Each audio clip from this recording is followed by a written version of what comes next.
सो यहाँ से जब स्पर्म मूव किया, स्पर्म मूव करने के बाद ऑटोमेटिक जब वो यहाँ पर उसको दैट इज़ प्रोस्टेट ग्लैंड में जब उसको मोबिलिटी मिला तो यहाँ से स्पर्म मूव किया एंड पेनिस से मूव फॉरवर्ड मूव किया। तो the sperm travel through penis, penis से ट्रैवल करने के बाद फाइनली फिर स्पर्म कहाँ पहुँचता है, तो स्पर्म को इंजेक्ट किया जाता है इन द वेजाइना, ठीक है। And vagina receives the penis during sexual intercourse. यहाँ पर ये एरिया होता है where the penis get inserted, ठीक है, पेनिस को इंसर्ट किया जाता है and it eject the sperm. Sperm यहाँ पर रिलीज हुआ, ये जो ब्लू पॉइंट दिख रहा है that is the sperm move travelling. अब यहाँ पर स्पर्म ट्रैवल किया, sperm enters the vaginal passage, sperm enter किया and the sperm travel upward and reach the oviduct. यहाँ से ट्रैवल करने के बाद ओविडक्ट पास पहुँचा और फॉलोपियन ट्यूब। यहाँ पर पूरे पहुँचने के बाद where the encounter the egg. अब यहाँ पर हमको पता था ओवम है, ठीक है, ओवरी प्रेजेंट है, ओवरी के अंदर ओवम होता है रिलीज। ओवरी जैसे ही ये स्पर्म मूव किया तो ओवरी क्या किया, इस ओवम को रिलीज़ किया, ठीक है। यहाँ पर ओवम भी रिलीज़ हो गया, स्पर्म भी आया। अब दोनों इनकाउंटर किया, दोनों मिला। अब मिलने के बाद क्या हुआ, the fertilised egg means millions of sperm यहाँ से मूव किया, जिसमें से एक जाकर फर्टिलाइज करता है ओवम के साथ। अब ओवम के साथ जब फर्टिलाइज किया, स्पर्म सेल और ओवम मिला, तो उस सेल को जो सबसे पहला, जो ओवम और स्पर्म सेल मिक्स करके जो सबसे पहला सेल बना, उसको बोला जाता है जाइगोट, ठीक है, इट्स कॉल्ड जाइगोट। तो जाइगोट फॉर्म किया। अब जाइगोट जो है वो फिर मूव करेगा, ये जो रेड वाला दिख रहा है, ठीक है, जाइगोट मूव किया और ये आकर कहाँ इम्प्लांट हो गया, जाइगोट इम्प्लांट हो गया on the inner lining of uterus. Uterus पढ़े थे, वहाँ पर एक खाली एरिया था, तो उस स्पेस में यहाँ पर आकर इम्प्लांट हो गया जाइगोट। अब जाइगोट जब यहाँ पर इम्प्लांट हो गया, उसके बाद देन इट स्टार्ट डिवाइडिंग। अब ये जाइगोट डिवाइड होना स्टार्ट होगा, बड़ा होना स्टार्ट होगा। एंड ऑल दिस प्रोसेस, जब जाइगोट डिवाइड होगा, बड़ा होगा, तो ये सारा प्रोसेस जो है फिर फाइनली क्या होता है, एम्ब्रियो का फॉर्मेशन होता है। एम्ब्रियो ये आगे हम लोग पढ़ेंगे। And oviduct is the site of fertilisation. यहाँ पर ओविडक्ट जो होता है, ये जो पाथ दिख रहा है ना, यहीं पर इस ओविडक्ट में, इस पाथ में यहीं पर फर्टिलाइजेशन होता है। स्पर्म यहाँ से एंटर किया, यहाँ से ओवा रिलीज हुआ, दोनों इसी एरिया ओविडक्ट के एरिया में मिला, यहाँ पर जाइगोट बना। जाइगोट फॉर्म करने के बाद जाइगोट कहाँ आ गया, यूटेरस में आ गया। यूटेरस के बाद वो डिवाइड होने लगा, और डिवाइड होने के बाद एक एम्ब्रियो बन गया। एंड फर्टिलाइजेशन यूजुअली अगर with in the 24 hours of ovulation. जब ये स्पर्म इसमें इंजेक्ट हुआ तो 24 आवर्स के अंदर में ही वो स्पर्म जो है ये ओवा के साथ रिलीज करेगा एंड फाइनली जाइगोट फॉर्म कर जाएगा। And the union of male and female nuclei results in the formation of zygote. Male cell that is sperm and the ova, ये लोग मीट किए, रिसीव हुआ, दोनों एक दूसरे से फर्टिलाइज किए एंड जाइगोट का फॉर्मेशन हो गया। उसके बाद the term that is zygote. Okay, तो टर्म दैट इज जाइगोट तो हम लोग जान गए जाइगोट क्या है। तो वो egg, the first egg formed by the fusion of ova and the sperm cell. Then next is embryo. Embryo क्या होता है, तो an animal growing in an egg और in its mother body is called and embryo. तो ये जितना भी part है फर्टिलाइजेशन का, वो सारा कहाँ हो रहा है, मदर बॉडी में होता है, फीमेल बॉडी पार्ट में होता है। और ये जो जाइगोट फॉर्म हुआ, एम्ब्रियो जो हुआ, ये जाइगोट डिवाइड होकर जब एम्ब्रियो में बना था, एम्ब्रियो क्या हो गया, वो ग्रोइंग एग को बोलते हैं। जब जाइगोट ग्रो करता है ना मदर बॉडी के अंदर, तो उसको हम लोग क्या बोलते हैं, एम्ब्रियो बोलते हैं, ठीक है। Then average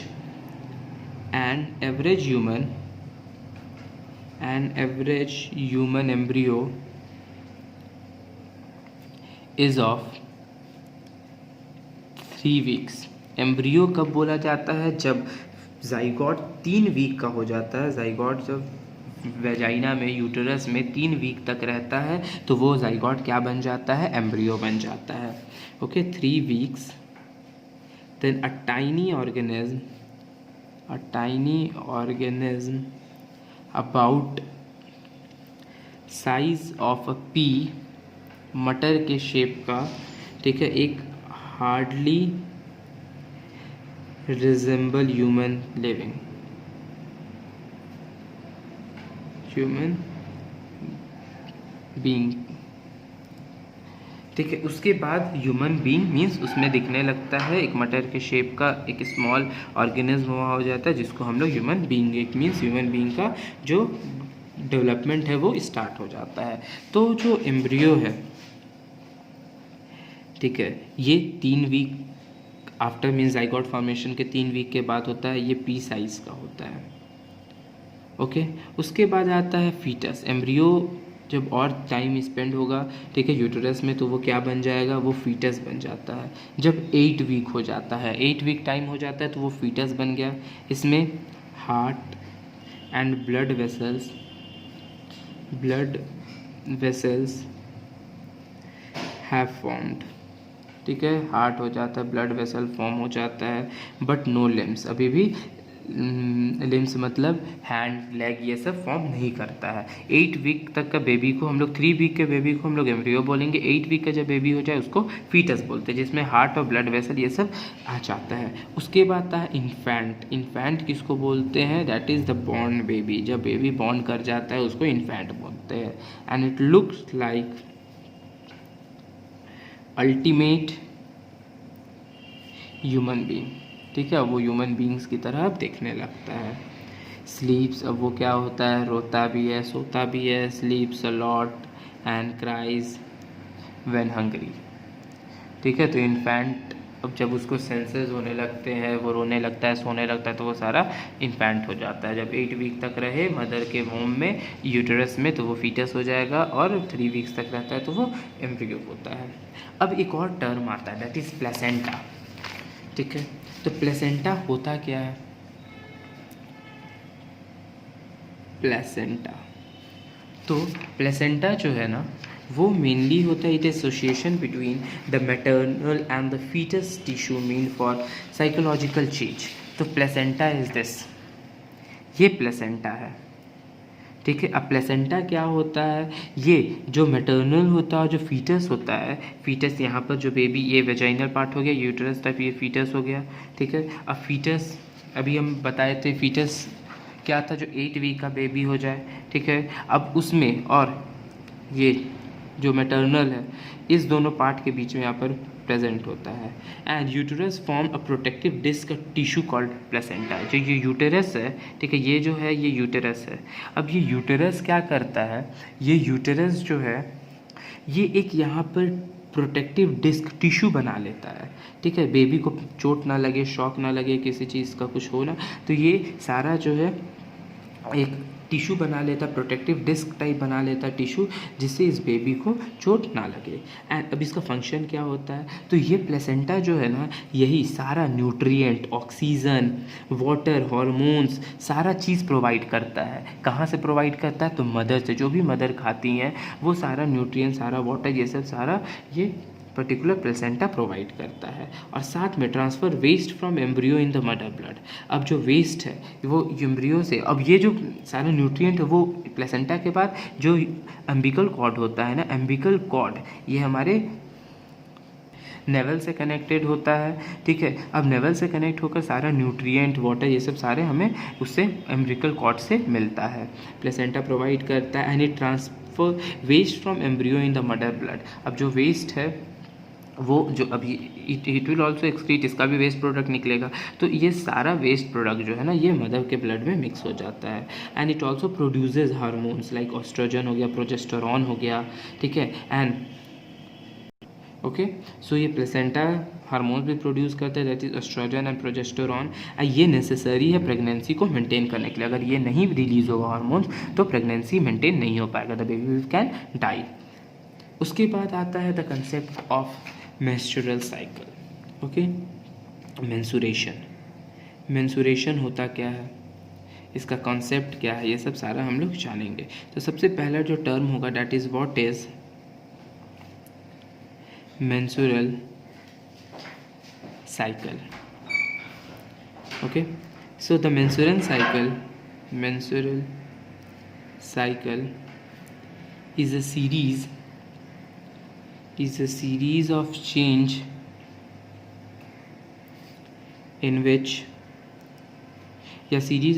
in innermost layer of uterus of non-pregnant female that prepares the lining of the uterus to receive a fertilized egg. Means इसका मतलब क्या हुआ कि मेंस्ट्रुअल साइकिल वो सीरीज़ होता है जिसमें जो यूटेरस का इनर मोस्ट लेयर होता है, like when you will see this, ये यूटेरस है, इसका जो इनर जो है, ठीक है, इनर लाइनिंग है, इनर मोस्ट लेयर है, किसमें? Non pregnant. अगर वुमेन प्रेग्नेंट है तो उसमें मेंस्ट्रुअल साइकिल नहीं होता। जब स्पर्म रिमिक्स करता है, फर्टिलाइज करता है ओवम से, तो उस टाइम प्रेगनेंसी हो जाता है। लेकिन जब स्पर्म नहीं मिक्स करता है तो वो जो ओवम में जो एग है वो ब्रेक कर जाता है, और उसी के ब्रेकिंग से ये सारा जो होता है वो ब्लड विद द मसल्स के साथ वो रिलीज आउट होता है, ठीक है। अगर वो स्पर्म ओवा के साथ मिक्स कर गया, फर्टिलाइज कर गया, there will be no menstrual cycle. अगर नहीं फर्टिलाइज करता है तो वो ओवा क्या हो जाता है, ब्रेक हो जाता है, और ओवम ब्रेक होने के बाद वो फिर रिलीज आउट हो जाता है। तो मेंस्ट्रुअल साइकिल क्या है? सीरीज ऑफ चेंज है जिसमें यूटेरस जो है that prepares the lining of the uterus to receive a fertilise egg, ठीक है। यहाँ पर यूटेरस पास आया एग, स्पर्म नहीं मिला, स्पर्म नहीं मिलने के कारण ये ब्रेक हो जाएगा, ब्रेक होने के बाद फिर ब्लड शेड हो जाता है। Then what and why do menstruation happens?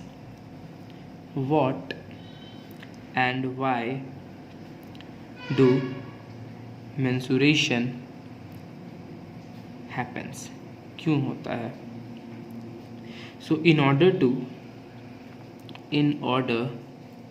to receive, implement and nourish a fertilized egg,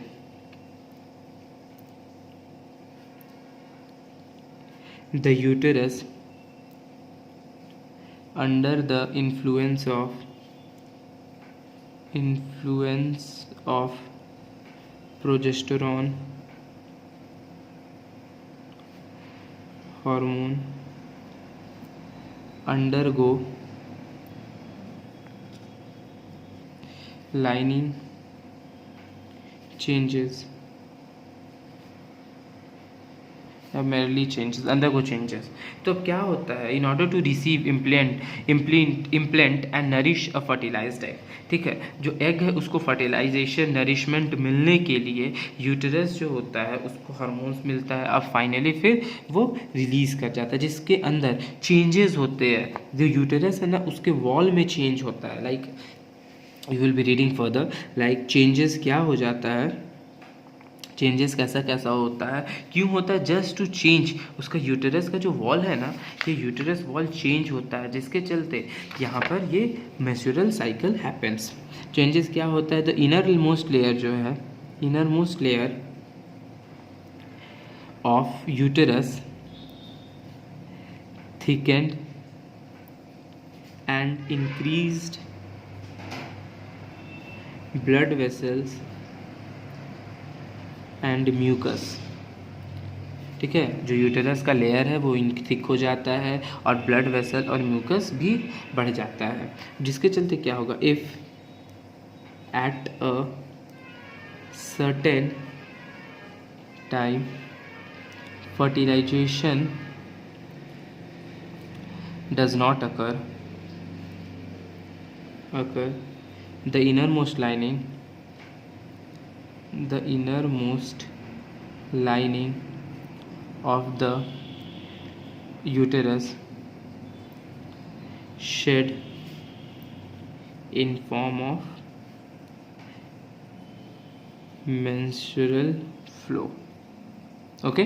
so certain time क्या होता है, जो फर्टिलाइजेशन जब नहीं होता, लाइक अभी हम बताए थे, जब स्पर्म और ओवा फ्यूज़ नहीं कर पाता है तो यूटेरस का लाइनिंग जो है वो शेड होने लगता है, वो फ्लो होने लगता है, एंड फाइनली ब्लड के फॉर्म में, मेंस्ट्रुअल फ्लो के फॉर्म में वो फ्लो हो जाता है। अब ये जो मेंस्ट्रुअल फ्लो है ये क्या क्या कंसिस्ट करता है, तो menstrual flow consist of blood, mucus, tissue fluid and epithelial cell. तो इतना चीज़ मेंस्ट्रुअल फ्लो में प्रेजेंट होता है। अब जो मेंस्ट्रुअल साइकिल ड्यूरेशन कितना का होता है, मेंस्ट्रुअल साइकिल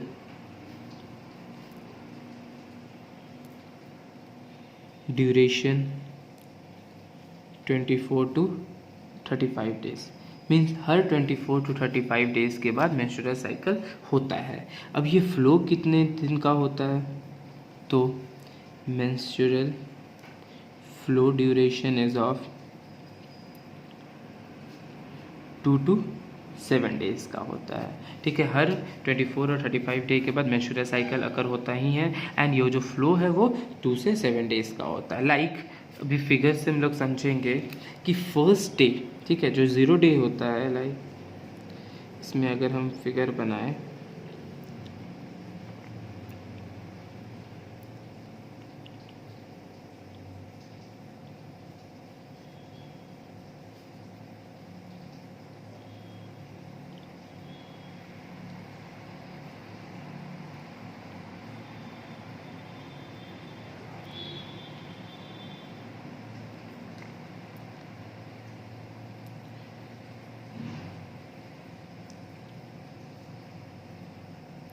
ओके, तो यूटेरस बॉल डे 0 के दिन देखिएगा कि यूटेरस ऐसा रहेगा।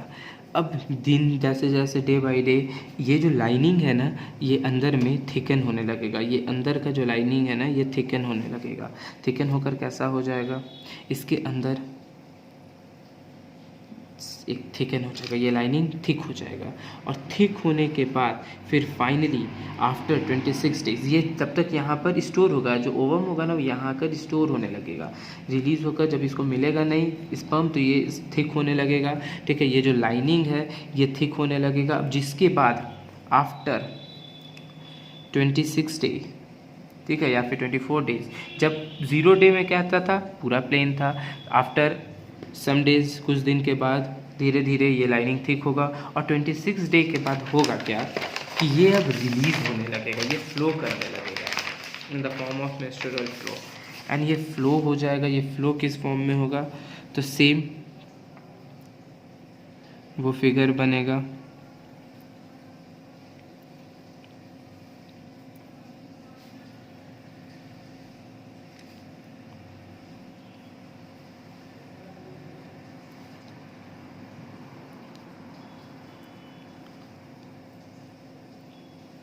अब ये जो इसके अंदर है ये थिक हो जाएगा, और थिक होने के बाद ये यहाँ से फ्लो करने लगता है, तो ऑटोमेटिक ये थिक होने के बाद यहाँ से फ्लो करने लगेगा।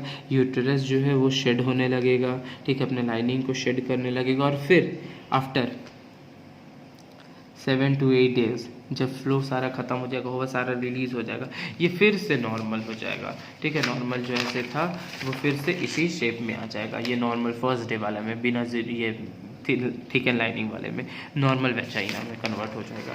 उसके बाद फिर से वही डे बाय डे वो स्टोर होगा, और ये फिर फाइनली होते रहेगा। नाउ सेक्सुअली ट्रांसमिटेड डिजीज़ कैसे हो, क्या क्या होता है, sexually transmitted diseases, that is STD, मतलब क्या हो गया, the infections that are passed from one person to another through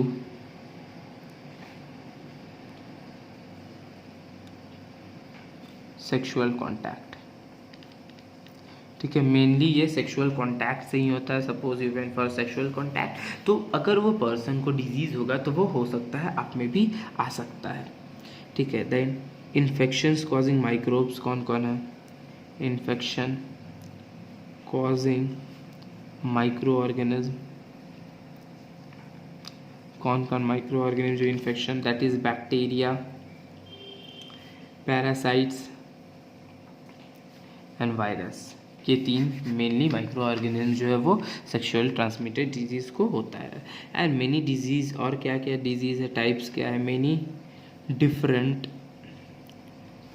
types of sexual transmitted disease STD. That first is genital genital herpes. Okay, first is genital herpes. ये simple virus से होता है। इसका treatment जो है वो कैसे होगा? तो treatment can help, but condition can't be cured. Treatment हो जाएगा हेल्प, बट कंडीशन नहीं होता है। तो जेनिटल हर्ब्स होता क्या है? Let me know you.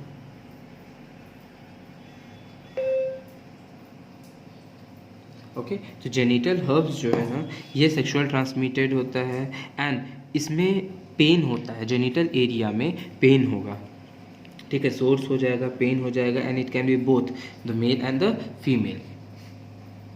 Okay, तो जेनिटल हर्ब्स मतलब क्या? वायरस के कारण जेनिटल एरिया में पेन होने लगेगा। The next is HIV and AIDS. HIV AIDS, it is a complex virus and no treatment so far. अभी तक इसका कोई ट्रीटमेंट नहीं निकल पाया है। देन थर्ड इज साइफिलिस, ये बैक्टीरिया से होता है। तो ये ट्रीटमेंट होता है, ट्रीटमेंट बाय मेडिकल प्रोफेशन। ठीक है, मेडिकल ट्रीटमेंट इसका होता है। This can be treated by the doctors. Okay, fourth होता है दैट इज ज़ूनोसिया। ये भी बैक्टीरिया से ही होता है, बैक्टीरियल इन्फेक्शन है, और इसको भी treatment by professions. Now what are the ways to avoid pregnancy? Ways तो लाइक अभी जो हम लोग पढ़े, ये तो डिजीज़ के बारे में था, जेनिटल हर्ब्स, HIV एड्स, फेरेलस एंड गोनोर्शिया। अब आता है ways to avoid unwanted pregnancy. So there are तीन मेथड्स है।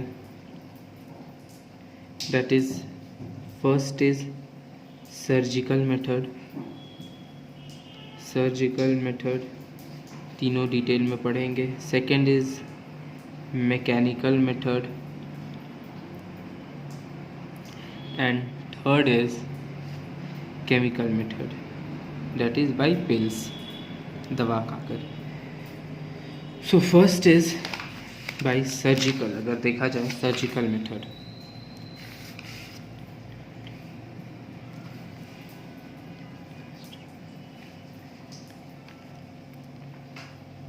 सर्जिकल मेथड, तो सर्जिकल मेथड में क्या करेंगे हम लोग? इंट्रा यूटेराइन डिवाइस या फिर कॉपर टी। ठीक है, ये डिवाइस है जो इंसर्ट किया जाता है। Both are the device. ठीक है, ये दोनों क्या है? डिवाइस है। या फिर कॉपर टी को अगर देखा जाए तो it is a small T shaped device inserted in uterus to kill sperms। तो क्या होता है, ये फीमेल के बॉडी में इंसर्ट कर दिया जाता है यूटेरस पास, जो स्पर्म को मार देता है। तो सिंपल, जिसके कारण प्रेगनेंसी नहीं हो सकता। अगर स्पर्म वेजाइना में इंजेक्ट भी हो गया तो वो प्रेग्नेंट नहीं हो सकती है women. After that it can only be administered by doctor या प्रैक्टिशनर, मेडिकल प्रैक्टिशनर। ठीक है, इफ़ एनीवन बिकम प्रेग्नेंट तो वो मेडिकल प्रैक्टिशनर से या डॉक्टर से जाकर फिर फर्दर उससे कंसल्ट कर कर प्रेगनेंसी को रोक भी सकते हैं। एंड रिएबिलिटी इज़ चांस कितना है 95 to 98% that you won't become pregnant. Then next is, ये तो था डिवाइसेस यूज़ करके। नेक्स्ट था दैट इज़ ट्यूबेक्टोमी। ट्यूबेक्टोमी क्या है, दैट इज़ फेलोपियन ट्यूब जो होता है, fallopian tubes are either clamped और tied to block the path of egg from ovary। Means क्या होता है कि स्पर्म तो इंजेक्ट हो जाता है, ठीक है, स्पर्म तो इंजेक्ट हो गया, लेकिन इस एरिया को यहाँ पर क्या कर दिया जाएगा, क्लैम्प कर दिया जाएगा या फिर टाई कर दिया जाएगा कुछ चीज़ से, मेडिकल से, जिसके चलते क्या होगा कि स्पर्म जाएगा लेकिन यहाँ से ओवा ही रिलीज़ नहीं हो पाएगा, ओवरी से ओवा फ्यूज़ ही नहीं कर पाएगा, जिसके चलते प्रेगनेंसी नहीं हो पाएगा। ये डॉक्टर से कर सकते हैं। एंड इसमें रिएबिलिटी कितना है, अगर कट कर दिया जाए तो 100% क्या किया जाएगा कि जो ओविडक्ट है, फेलोपियन ट्यूब है, उसी को कट कर कर हटा दिया जाएगा। अगर ब्लॉक किया जाएगा तो चांस है 95% का, लेकिन अगर क्लैम्प किया जाएगा तो चांस है 60% का, कुछ स्पर्म जाकर फ्यूज़ कर सकता है। See that is vasectomy. Vasectomy में क्या होता है, ये मेनली मेल में होता है, ठीक है, जो ट्यूबर्स था ये फीमेल में होता है, लेकिन वैसेक्टोमी मेल में होता है। तो वास्ट डिफरेंस जो होता है, वास्ट डिफरेंस जो होता है इस कट और blocked to prevent path of sperm from testis. ठीक है, तो ये जो पर्टिकुलर हमारा जो ये वैस्ट डिफरेंस है ना, इस वैस्ट डिफरेंस को ही कट कर दिया जाता है, ये हटा दिया जाता है, ये वैस्ट डिफरेंस को कट कर कर हटा दिया जाता है, जिसके कारण जो स्पर्म है वो यहाँ तक पहुँच ही नहीं पाएगा, स्पर्म फिर रिलीज़ ही नहीं होगा, जिसके चलते there will be no pregnancy. इसमें रिएबिलिटी कितना है,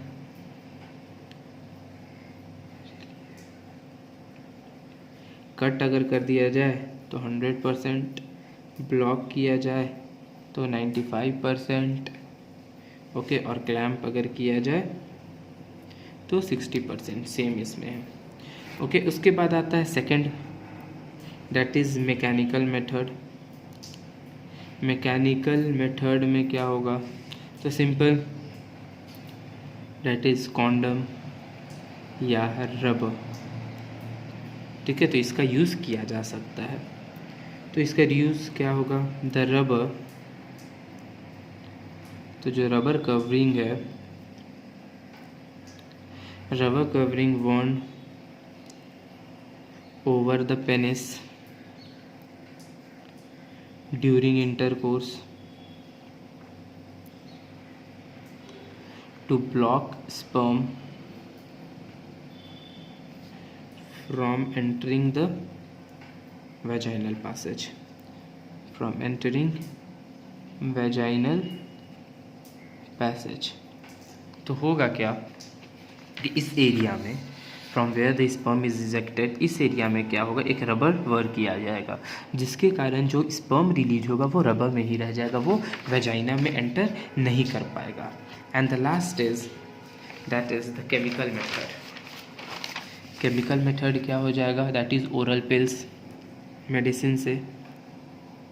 chemical method that is oral pills. तो pills made up of synthetic oestrogen and progesterone mixture, इन चीज़ का मिक्सचर बनाया जाता है, इस बना होता है, easy to use, available on medical store. Okay, अगर डेली मीन्स रेगुलरली खाया जाए can cause irregular periods with profuse bleeding. ठीक है, इरेगुलर पीरियड होने लगेगा इससे। एंड रिएबिलिटी क्या है, 80% चांस कि प्रेग्नेंट नहीं होंगे। ओके, तो आपका सेक्सुअल रिप्रोडक्शन जो चैप्टर था, हाउ डू ऑर्गेनिज्म रिप्रोड्यूस, ये ख़त्म होता है यहाँ पर। ओके, तो that's all for today, thank you. Next video से आपका हेरिडिटी एंड इवोल्यूशन स्टार्ट होगा।